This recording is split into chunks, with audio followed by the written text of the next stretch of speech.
It's another year. I have played another large quantity of games. I feel as usual that the year flew by, but I look at the things I played earlier this year and it just feels like that was forever ago. I'll be honest, I played a lot of stuff that I thought was just okay. Of course there were standouts and more than enough to make a real list, but more than half of the 50-something games I played this year just didn't do anything for me. I feel like Nier and Monster Hunter suffered from just not being my kind of game. Nier I think had an interesting story, I just didn't enjoy the gameplay. Penny's Big Breakaway I really wanted to like, but the charm wore off after clipping through the floor for the 4th time in my first hour of playing it and the countless audio bugs. Plus there were a bunch of games that I was sure that I'd like and they were all just fine. I don't want to focus on what I didn't like though, this is about my favorite games of the year. Poco, for instance, is good and everyone should play it. I've been torn on this list trying to determine if I should be picking with my brain or with my heart for the top spot this year, and I think what I've noticed is that I kind of alternate. On even years, my top spots are claimed by 10 out of 10 games and masterpieces, where on odd years, my favorite games have ended up being the lesser known experiences that surprised me and resonated perfectly. That's not been intentional, it's just kinda happened that way, and it's happened again this year.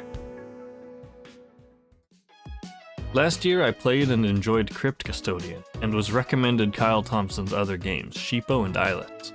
And while Sheepo was alright, the other games make it feel like a tech demo. Islets is similar to Crypt Custodian in that it's a solid Metroidvania that's done well without straying from the genre baseline. It really nails the feeling of wanting to go back and re-explore old areas every time you get a new ability and urges you to explore it to 100%. It's charming, it's approachable, and it's also a bird game.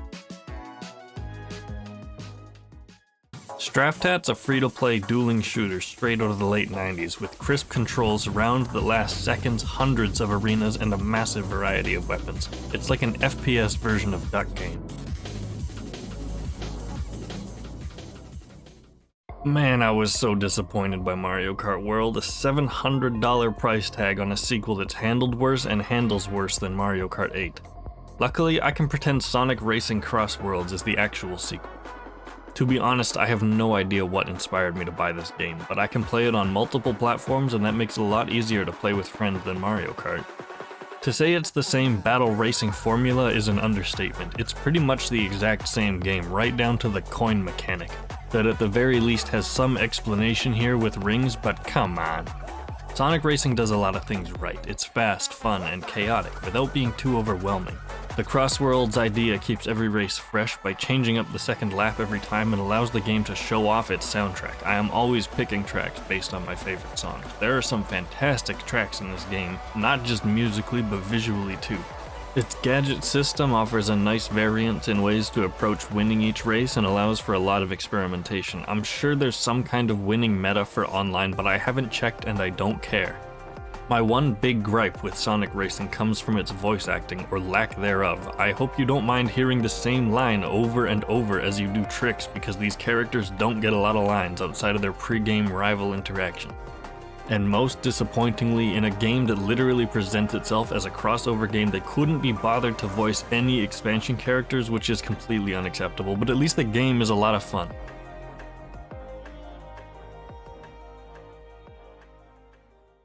I am not the best at rhythm games. I cannot beat Guitar Hero 3 on hard, I did not finish Mad Rat Dead on hard, and I don't think I've ever got a decent score in DDR on any difficulty. And my problem is always having to think about the controls. In order for a rhythm game to flow well for me, I need simplicity in the controls. That's why I'm such a big fan of games like Thumper, and it's why I've got so much enjoyment out of Rift of the Necrodancer. Rift puts all its complexity in its notes. I hit 3 buttons and the notes respond differently, and that's where the challenge lies. I feel like talking about the quality of a music game's soundtrack is maybe a bit redundant, but a lot of the tracks in this game are fantastic and a lot of fun to play, even multiple times, though it is not immune to having some filler. And its story is one that you would be excused for completely forgetting after the game ends. But after the story's over, it's infinitely replayable. It has workshop support with a level editor that isn't too hard to use, which has allowed some people to make some amazing tracks.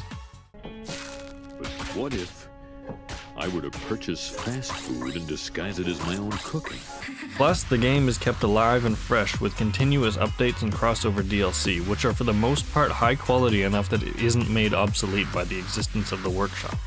It's honestly some of the most fun I've had with a rhythm game all year. I got it on release back in February and I'm still playing it now. Peak really is the perfect formula for a cooperative 4-player game. I've played this game with so many different groups of people and it's never been a bad time. We've played other games like it. Earlier this year we played Moen and learned that sometimes climbing a mountain can change you. It says here, only Link can defeat Ganon. Great, I'll grab my stuff. I'm losing my mind here. But I feel like the mountain climbing game formula has been perfected with Peak, a simple game at its core with a straightforward goal and a lot of variance in the means to get there. Peak is better with friends, and it lends itself to fun moments. That's super No, dangerous. It's over. It's over. It's over. It's over. Yeah, we're done. No. Worm.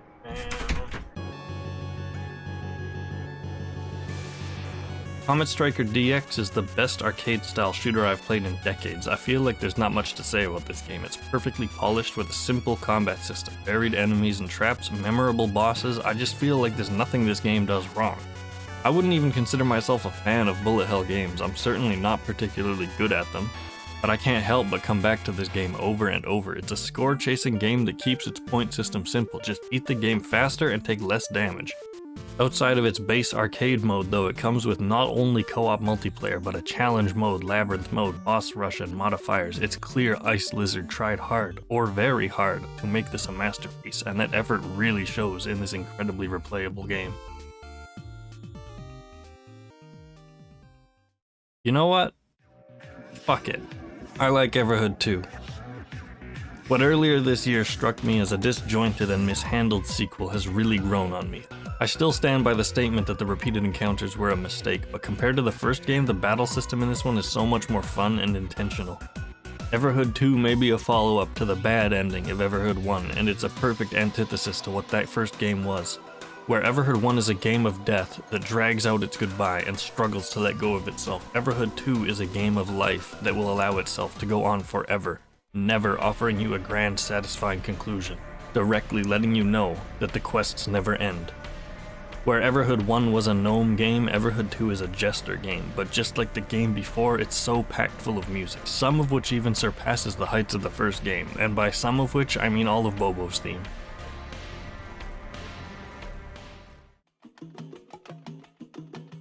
Pipistrello and the Cursed Yo-Yo came as a big surprise, a unique GBA-style adventure game reminiscent of the handheld Zelda games of that system. It excels in its puzzles and its exploration, opening up more and more as you not only unlock more skills, but as you get better at using them. Some of the tricks it asks you to pull can seem demanding, but they're immensely satisfying to get the hang of. Pipistrello. It was fun to say. It means bat. The game's upgrade system is cleverly implemented, making you consider when it's worth it to take the risks to get them. It's got a badge system that allows you to alter your playstyle and sometimes outright break the game, and it offers you a handful of different moves and skills to work with. I didn't really know what to expect going into this game. Its trailer does not do it justice, but it was unbelievably good and I loved it, start to finish.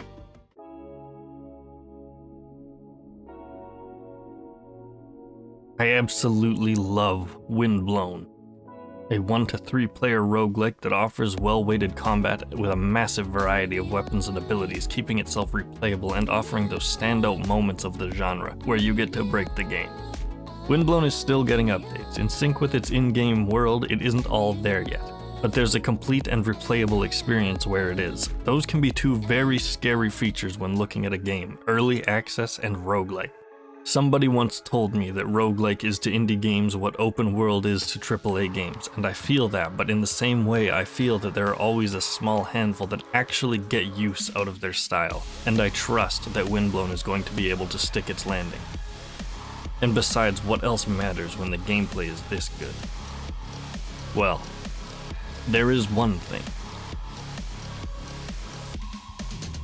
When I play Windblown, half the reason I'm there is the soundtrack, an easy winner for me this year.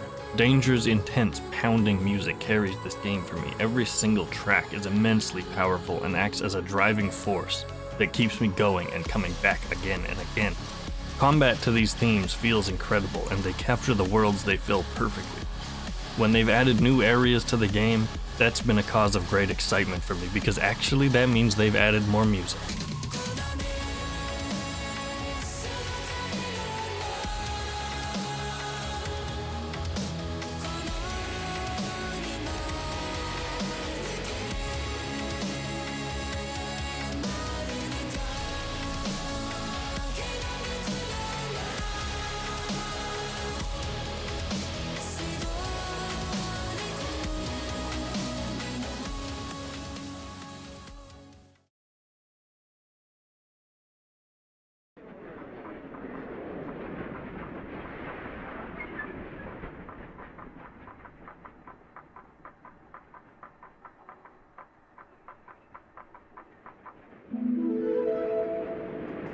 Easy Delivery Co. might not be the biggest or most challenging game out there, but it's one of my favorites.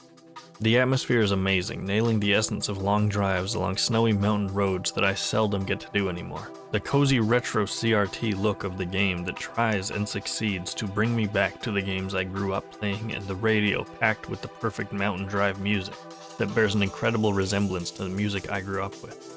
I feel like this game was made for me, and it does so much right that I know a lot of other people will feel that way as well. The game is simple, allowing it to shine at what it does, but it mixes in an interesting cast of characters that bring a lot of life to this world as the game develops them, even while only sharing a few lines of dialogue with you, and despite what it claims, there is a little bit of story for you to unpack. The thing about Easy Delivery Co. is that gameplay-wise it doesn't go a whole lot deeper than making deliveries and driving mountain roads, but this year that was enough for me. It's a simple premise executed well and made with a lot of love and care, and I'm gonna be honest, this game just gave me a Ratatouille moment, and it's hard to beat that. You really have to enjoy the driving to enjoy this game. I've seen a fair number of complaints about the simplicity. It is for sure the most relaxed game on this list by far, but if you're looking for something a little more intense or challenging, well, I just recommended 9 others.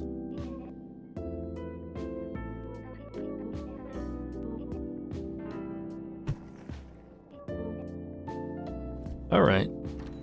Thanks for watching. I hope you don't mind I'm still a little raspy. My throat hasn't fully recovered from being sick, but I wanted to get this done before the end of the year. I'd love to hear in a comment what your favorite games were this year, so let me know. I will get back to you.